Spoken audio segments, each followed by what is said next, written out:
I was talking to somebody again about the Shannon Sharp situation from yesterday. And I made the comment, I was just like, man, I grew up watching Shannon Sharp. And, you know, when you're a kid, you sit there and you think about that. And he's like, you're at the same age you grew up with Shannon Sharp. So it's not whether you grew up. I was just like, yeah, that's a good point. If you watch The Cosby Show on Thursday night, as opposed to Nickelodeon, Nick at Night at 3:15, and you heard Cheers coming on before you went to bed, making a way in the world today, take everything you got, then you're on the Shannon Sharp way. But again, we talked about Shannon Sharp yesterday, talked about the lawsuit that he is facing. Somebody had a really interesting question. They talked about the fact that Shannon Sharp has offered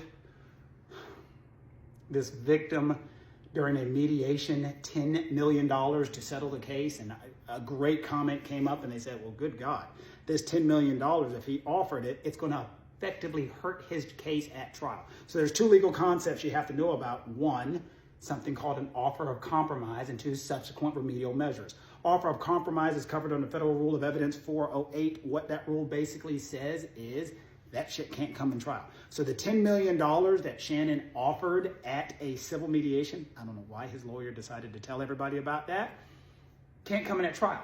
Why would that be important? Why would somebody want to know about that? Because you can imagine somebody would want to say, well, shit, if he's offering her $10 million, he probably did it. And that's when someone would think. So that's why we don't allow offers of compromise to come in. Why does she want that $10 million? What did Chris Rock say? Shit, I ain't gonna move back with my mama because you ain't in love. I need money to support my habit. I need Red Lobster, Chrysler 300. You gonna pay for this, Shannon? So stupid. Baby gravy? Weird. And then there's something called subsequent remedial measures. And this doesn't really have anything to do with that, but it's something to know. If somebody has been in an accident, or, you know, there was a situation where a bank had windows that were so incredibly clear. They did their work to make sure they're so clear that people kept walking into those damn things like birds hitting into them. And so somebody walked into it one day and it crashed and cut them up and messed them all up.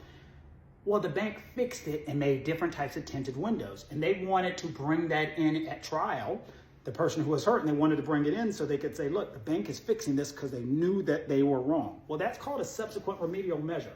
The reason we don't allow that to come into trial is we want to encourage people to fix mistakes. And we don't want someone to say, well, I can't fix it because I'll get sued for it, and they'll bring it up in trial. So that's a subsequent remedial measure.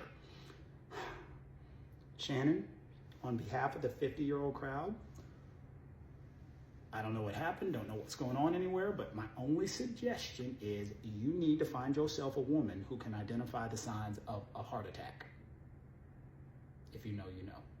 You're in that age range that you don't need to be with 19-year-olds who cannot identify the signs of a heart attack. If you and I run into each other in a club, I want you to be like, hey man, this is my 36-year-old woman, Nancy. She's an RN. And Nancy's like, did you take your pill? Did you take your baby aspirin? Take that.